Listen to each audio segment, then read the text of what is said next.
Olá, crianças, bom dia, boa tarde, boa noite, dependendo do horário que você for assistir esse vídeo. Hoje, sexta-feira, dia 29 de maio, a nossa agenda do dia vai ser a nossa aula de português e aula de matemática.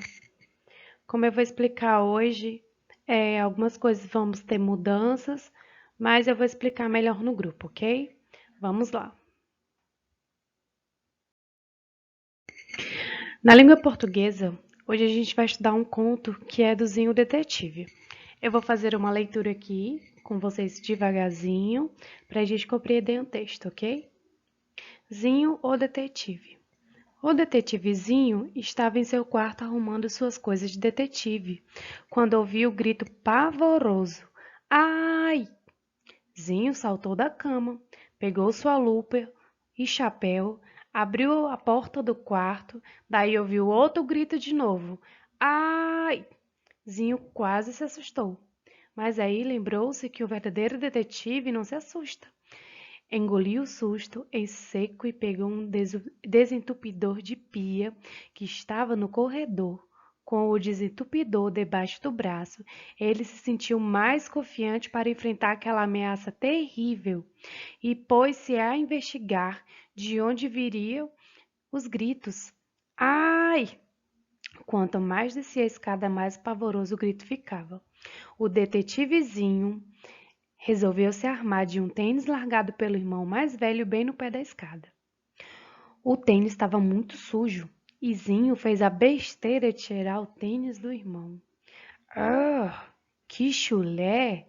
Disse o Zinho, tapando o nariz. Era uma arma perfeita contra o que quer que fosse que estava causando aqueles gritos de medo. E por falar em grito, ai! Passando pelo banheiro no corredor, o detetivezinho entrou. Pelo barulho que fez, deve ter derrubado um monte de coisa lá dentro. E saiu armado de papel higiênico para amarrar o inimigo, uma escova de dentes, caso ele esteja com mau hálito, e um rodo, que podia ser usado como uma espada ou coisa assim. Carregado com todos esses apetrechos, o detetivezinho ouviu novamente. Ah! O grito ficava mais pavoroso e, finalmente, Zinho pôde identificar de onde viu o grito. Da cozinha. Aproximou-se com cuidado da porta da cozinha, que estava fechada. O detetivezinho ainda se lembrou de pegar o espanador, que estava perto da porta. Por um segundo, os dois hesitou. Devia mesmo entrar? Que terríveis perigo o aguardavam atrás da porta. Quando ouviu o último, não teve dúvidas. Ele ia fazer o que tinha vindo fazer e chutou a porta da cozinha com tanta força que ela se abriu estrondosamente. Pôde ver então sua irmã mais velha em cima de uma cadeira. A irmã olhava para o lado e deu mais um grito horripilante. Socorro! Que terríveis monstros marcianos atacavam a cozinha, querendo raptar sua irmã? Que perversos bandidos assaltavam a casa em busca dos doces que sua mãe tinha feito para o jantar? Que cruéis monstros sanguinários invadiam a casa para sugar todo o leite da geladeira até sua morte? O detetivezinho tentou manter a calma e reparou que sua irmã olhava para baixo. Estalou o dedo e concluiu brilhantemente. Ahá! O que estava assustando a irmã estava no chão. Então o detetive aproximou-se do ser maligno que estava causando todo esse terror em sua parente, tão próxima. Armado com todos os objetos que pegou pela casa, ele não tinha medo, não podia falhar. E foi então que ele chegou bem perto e pôde ver ali no chão limpo da cozinha uma barata.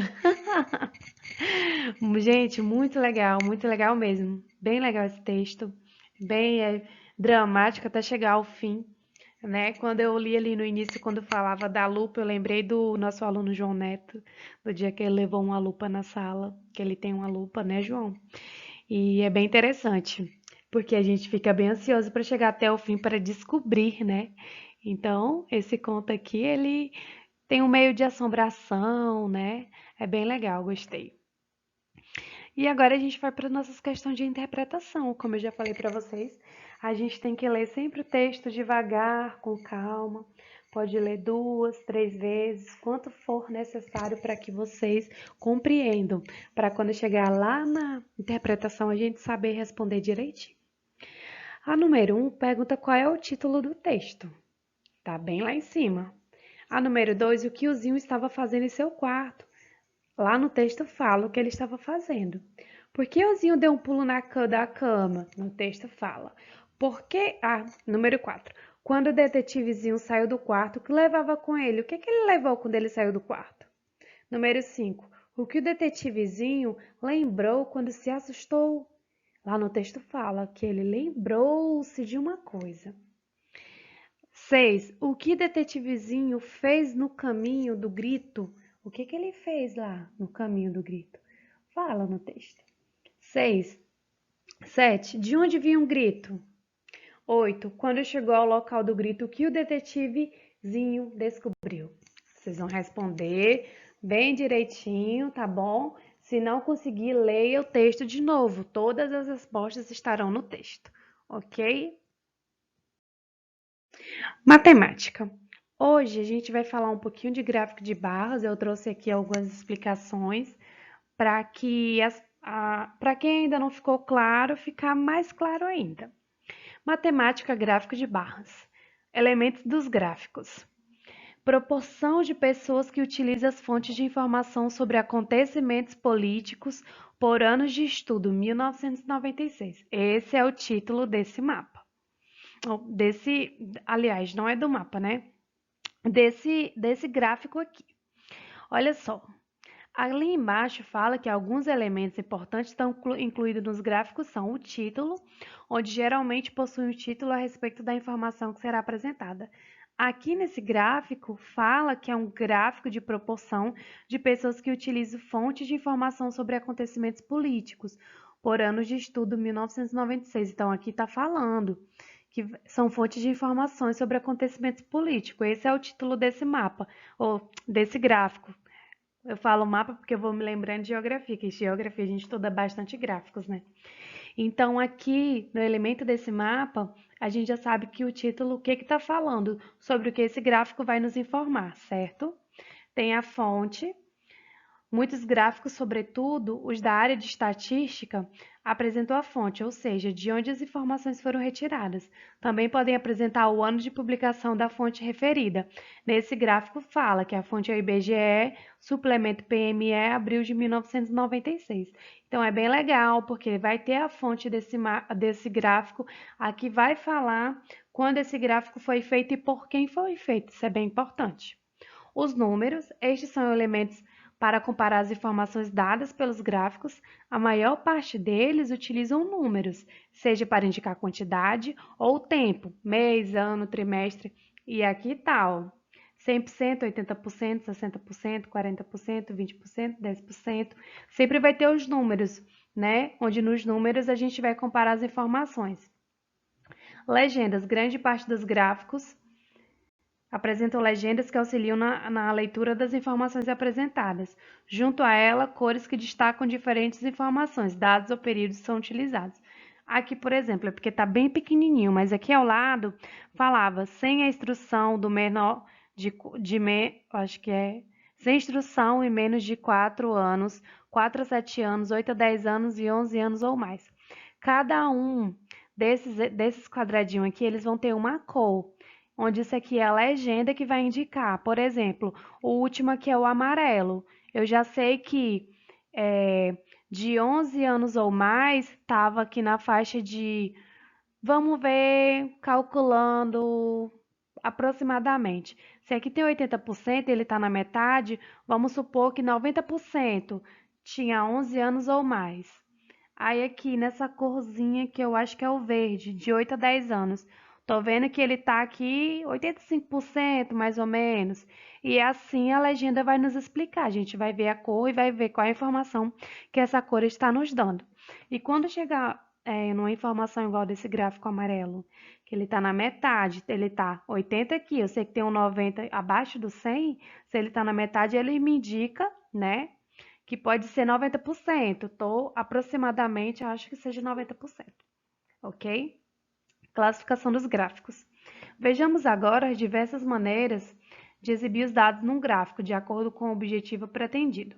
O gráfico de colunas, que é o que a gente vai utilizar na atividade de hoje, também conhecido como gráfico de barra, eles são utilizados para comparar quantidades ou mesmo demonstrar valores pontuais de determinado período. As colunas podem surgir de duas maneiras, ou na horizontal ou na vertical.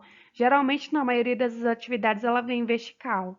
Mas esse gráfico, eles sempre são usados, né, para comparar as quantidades, valores pontuais daquele determinado período. Onde geralmente, quando a gente, naquele gráfico que vocês usaram a última vez de barras sobre os presentes de Natal, ele estava na vertical e lá ele dizia, né, quantos presentes cada criança tinha ganho. Então, relativamente a isso, sobre os gráficos de barra, sobre os elementos que existem num gráfico, para vocês relembrar, ok? E vamos lá na atividade.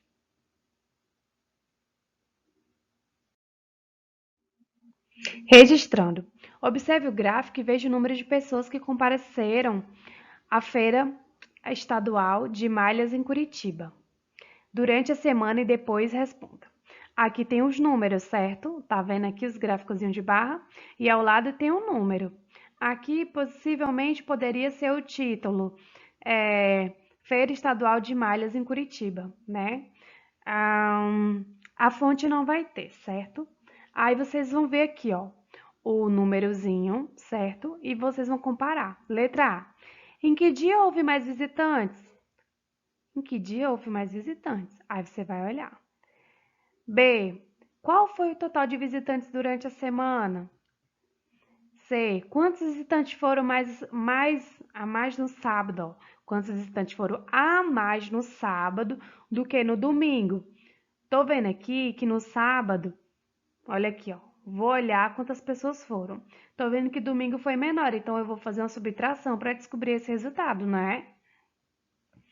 Letra D. Qual a diferença entre os totais de sexta-feira e segunda-feira?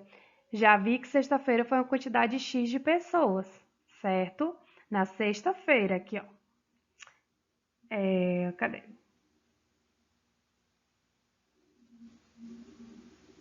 Isso, sexta-feira. E aí, agora eu vou ver quantas pessoas foram na segunda-feira. Para eu fazer essa diferença, como fala aqui, né? Diferença de sexta para segunda, eu vou fazer uma subtração e vou descobrir quantas pessoas foram a diferença dos 2 dias. Quantas pessoas a mais teriam que ter visitado a feira na quarta-feira para ficar com o mesmo número de pessoas da terça? Quarta-feira, olha aqui, ó, foram 2.175 pessoas, certo? E aí, na terça-feira, foi 4.176. Para eu descobrir quantas pessoas teriam que ter ido visitar a mais, não é porque tem um nome assim, que é a mais, que vai ser mais. Eu vou ter que diminuir a quantidade de um dia para o outro para descobrir, da mesma forma daquela outra. F. Em qual dia a feira recebeu menos visitas? Só é você olhar aqui que é bem fácil. Explicando bem novamente. Qual o total de visitantes durante a semana? Vocês vão ter que calcular todos os dias, segunda, terça, quarta, quinta, sexta, sábado, domingo. Pegar todos esses números e calcular para descobrir quantas pessoas foram durante a semana inteira. Letra A. Em que dia houve mais visitantes? É bem fácil você olhar para o código de barra. Ou você olhar para a barra aqui, ok? Letra D. Qual a diferença entre os totais de sexta e segunda? A mesma coisa. Toda vez quando perguntar a diferença, a gente faz a subtração dos números. Na letra A, mesmo que ele fale quantas pessoas a mais teriam que ter visitado a feira na quarta-feira para ficar com o mesmo número de pessoas da terça, só eu diminuir. Se eu tô vendo aqui que na terça-feira tem mais gente que na quarta, eu vou pegar o número da terça, que é 4.173, e vou diminuir pelo da quarta, que é 2.175, ok? Se tiverem qualquer dúvida, me procurem. Agora a gente vai relembrar um pouquinho da ordem crescente e decrescente, tá bom? Que tem crianças que ainda têm dúvidas. Na ordem crescente, são os números, como eu já falei anteriormente, que eles vão crescer. 1, 2, 3, 4, 5, 6, 7, 8. Ele está crescendo. E na ordem decrescente já é o contrário, é quando ele está voltando, ele está decrescendo, ele está diminuindo. Por exemplo, vamos decrescer esse número, 9, 8, 7, 6, 5, 4, 3, 2, 1. Ele decresceu, ele diminuiu. Aqui nas ordens, primeiro, segundo, terceiro, quarto, quinto, sexto, sétimo. Decrescente, ele vai diminuir. Sétimo, sexto, quinto, quarto, terceiro, segundo, primeiro. Se eu falasse na sala de aula, hoje nós vamos fazer uma fila pela ordem da chamada decrescente. Ao invés de vir a primeira da chamada, iria vir do último ao primeiro, da forma decrescente, do último para o primeiro. Ou se fosse da ordem crescente, seria do primeiro ao último, ok? Aí aqui praticando, observe a sequência e marque a resposta certa. 1, 2, 3, 4, 5. Essa sequência está em que ordem? Decrescente ou crescente? Se ela está na maneira que está crescendo, 1, 2, 3, ela é crescente. Agora, a outra ordem que está em 8, 7, 6, 5, 4, ela vai estar na ordem decrescente, porque ela está do maior para o menor, diminuindo, ok? Vamos aqui na atividade. Na atividade 2, observe os números do quadro e organize em ordem decrescente. Olha o que a menina fala. Esta vai ser moleza, estudar numerais, que beleza. Vocês vão olhar esses números e vocês vão pôr ele na ordem decrescente, do maior para o menor. A primeira coisa que eu tenho que fazer aqui é localizar o maior número. Eu estou vendo aqui que o maior número é 27.180. Aí, se o quadradinho que foi pro caderno de vocês, que eu acho que não vai caber para a apostila, vocês façam embaixo desse gráficozinho. Pode fazer embaixo, 27.180 e tracinho. Qual é o outro número que é menor que 27.000, gente? Aqui, ó, procurando. Eu acho que é o 19.520. Eu vou colocar 19.520. Tracinho. Qual é o outro menor que 19.520? Aí, assim, até chegar ao último. Vou dar uma dica para vocês. Para ficar mais fácil, quando vocês forem achando o número na ordem, vão riscando aqui. Por exemplo, se o primeiro é o 27.180, eu já vou riscar ele, já sei que ele não está mais. O segundo, 19.520, já vou riscar ele. Já vou procurar o outro que é menor que 19.000. Já risquei, já sei que os dois não estão. Mas, lembrando, olha aqui, eu tenho 19.220, tem os números bem parecidinhos, então vocês têm que ter cuidado para não errar, ok? Qualquer coisa, eu estou aqui à disposição, viu? Espero que todo mundo faça as atividades. Não esqueçam de tirar foto de vocês fazendo atividade. Me mandem essas fotos, porque ela está no relatório das crianças que estão desenvolvendo as atividades, que vai para a secretaria, ok? Então, desde já, um excelente dia e estou à disposição. Todo esforço tem a sua recompensa. Nunca esqueça disso.